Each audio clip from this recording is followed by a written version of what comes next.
Welcome to forward rolls. So what is a forward roll? At its most basic, it's a right-hand technique that uses thumb, index, middle in a repeating pattern.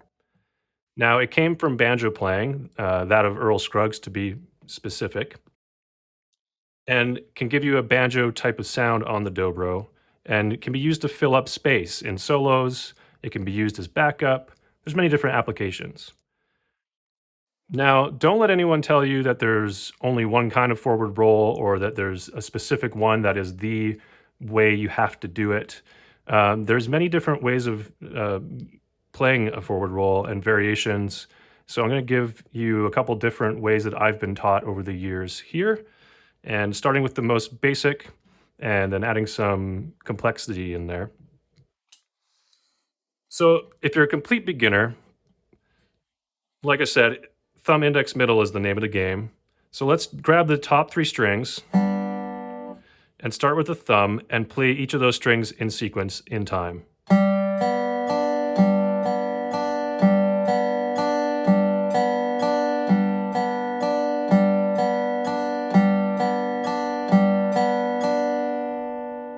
Since it's a 3-note pattern, and if we just keep repeating that, it would work over a waltz, 3/4 time. You could give it a little bit of swing as well.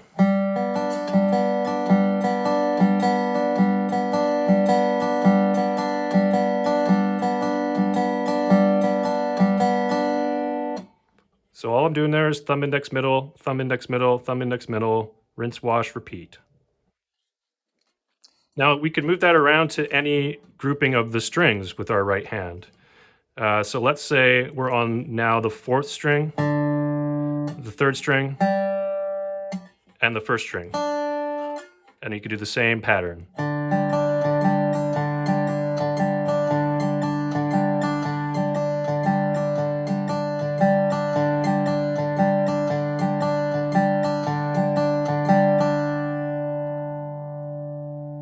Great. Now, since we're playing a 3-note sequence, what if we're in 4/4 time, where a lot of songs are played? Well, then we're going to have to break that pattern at some point in order to sort of reset the roll. One way of doing that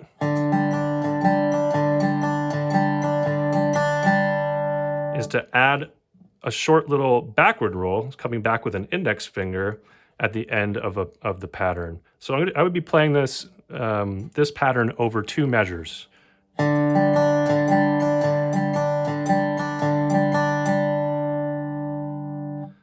If you're counting that out, because we're doing 1/8 notes here, 1 and 2 and 3 and 4 and 1 and 2 and 3 and 4 and. So you can knit those together to just get a kind of a vamp over one chord there.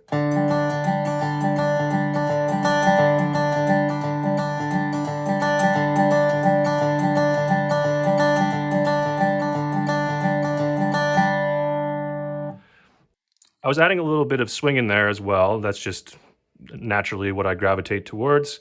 Also just notice when you reset that pattern, how it creates a certain rhythmic groove. I'm going to add a note with my left hand with the bar. I'm going to put it on the 5th fret, 4th string, tilting the bar, and play a forward roll there.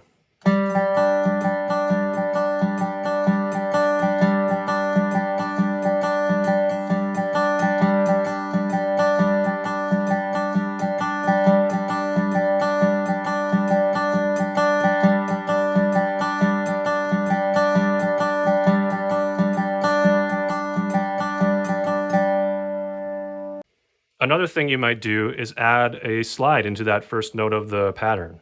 So maybe sliding from the 4th fret into the 5th fret as we start the roll.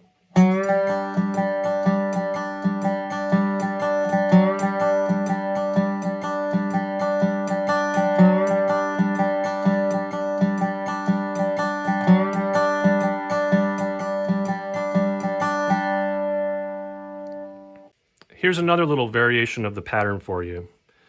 Instead of starting on that 4th string, I might first hit that 3rd string open with my thumb. And then using my thumb again, now I'm going to start the pattern on that 5th fret, 4th string.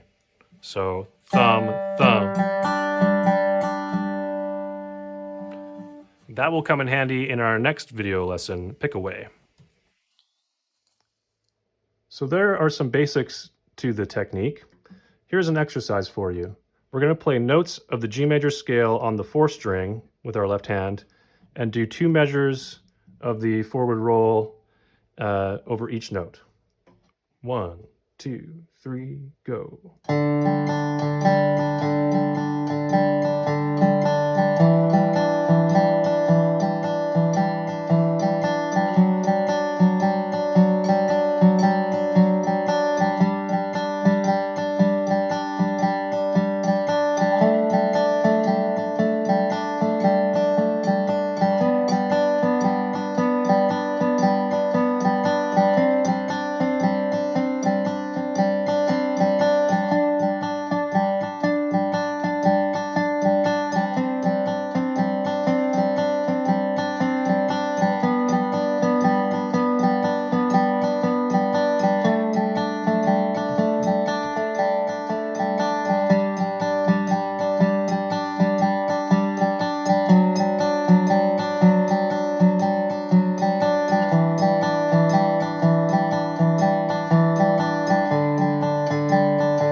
One, two, three, four.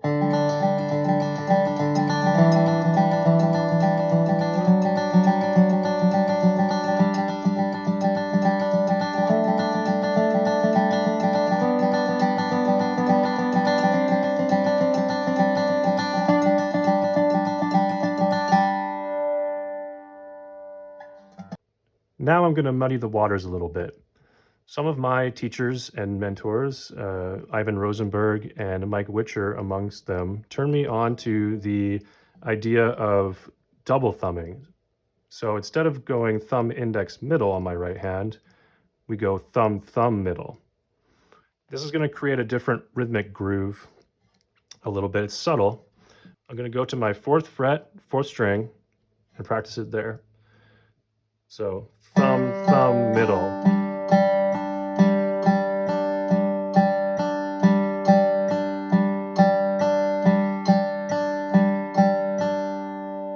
A little bit faster.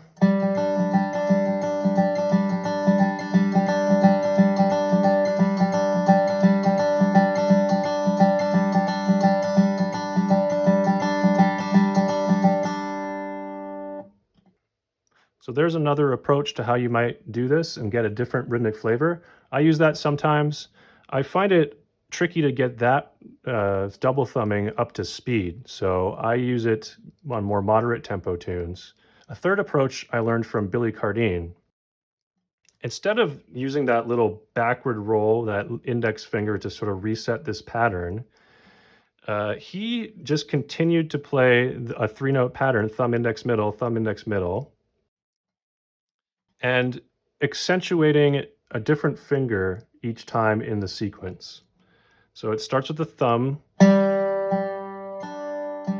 then an index finger is accentuated,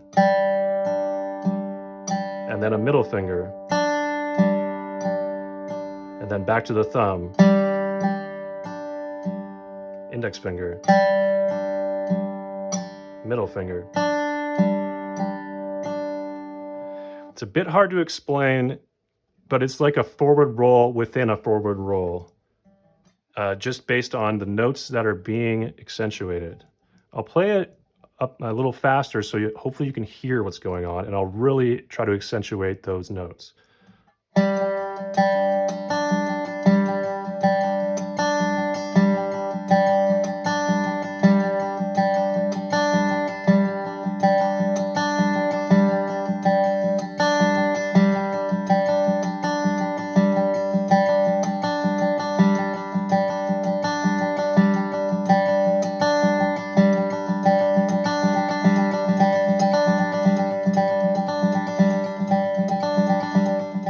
So that creates its own kind of groove and feel when I'm accentuating a different finger in turn. So there's multiple different ways to approach these forward rolls. It really is up to you to determine which one might suit you best and grabs your ear more, which one you find easier to execute, or if you're savvy to learn all these techniques and be able to employ them whenever you feel like it. Here's another picking pattern that gets used quite a bit in tunes like Cincinnati Rag and Pickaway.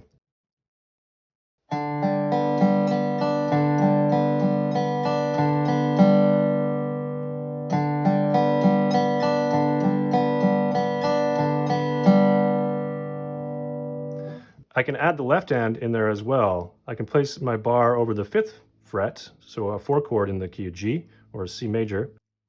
I'm going to leave that first string open though and play that picking pattern.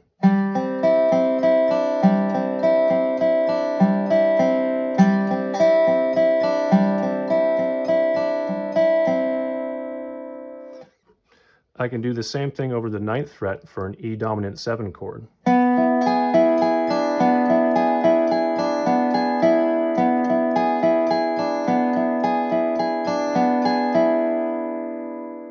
Here's another exercise for you. Starting on that 9th fret, E dominant 7.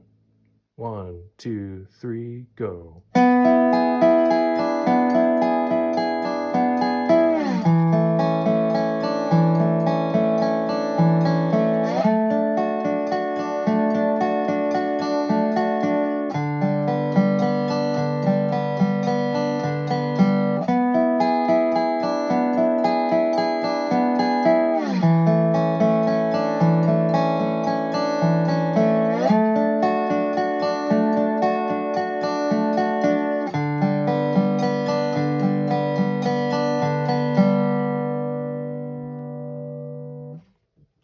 Another use of these forward rolls is to create long arpeggiated chords over this straight bar positions. Here's an example for you.